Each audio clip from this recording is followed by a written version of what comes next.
Gemini, blessed New Year sa inyong lahat. So, sisilipin natin, alamin natin, ano ba tong pasabog sa iyo ngayong January 1, 2024, ngayong New Year. So, kung hindi pa po kayo nakaka-subscribe dito sa aking YouTube, don't forget to subscribe, like and follow na rin po yung aking FB, Instagram, and TikTok. Send lang po kayo ng PM sa aking FB page kung magbubo kayo ng personal readings.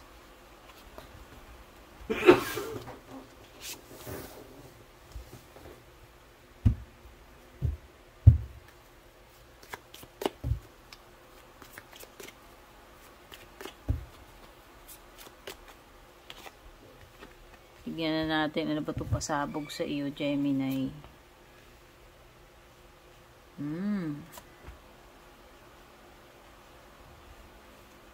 Wow. So, as early as itong New Year, mukhang dapat, hindi ko alam, meron ka sigurong pinaghahandaan.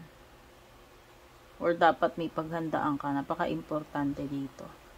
Preparation is key. Yun yung napipick up ko kay Kangaroo. Pero huwag kang mag-alala, Gemini, kasi hindi ka naman pababayaan dito if ever. Kung ano man yung paparating sa iyo.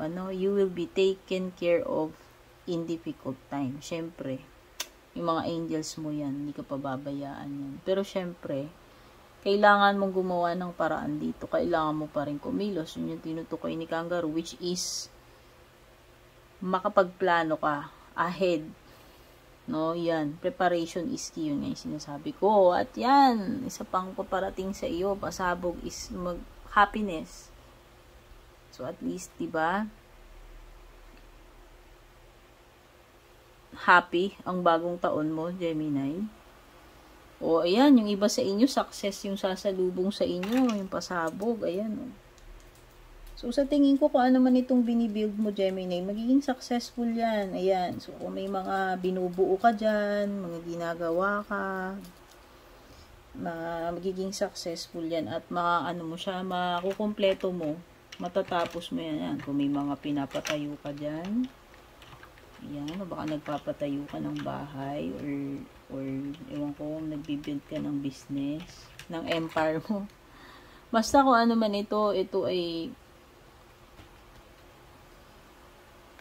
masiset siya ng matatag. No, yun yung napipil ko dito. And magiging successful yan.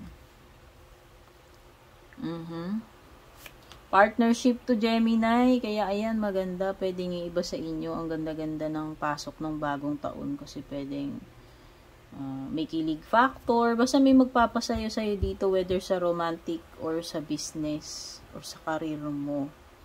Oo, may marireceive kang blessing itong New Year. Gemini, ayan, Ace of Cups. Ito talaga yung magbibigay sa iyo ng hindi lang success, pati happiness, fulfillment, ayan, oh. So, pwedeng ito ay, partnership. Ang ganda. Mabibigyan ka ng opportunity dito, Gemini, ayan.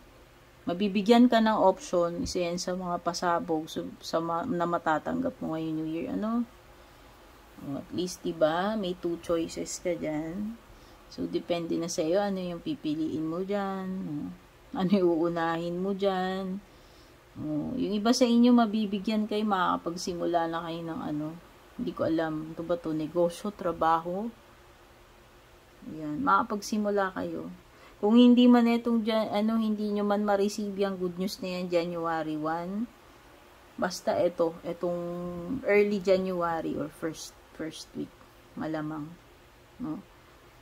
Yan yung paparating sa iyo, mga pasabog ngayong January 1, New Year, Gemini. More blessings to come sa inyo itong taon na to. Take care and God bless.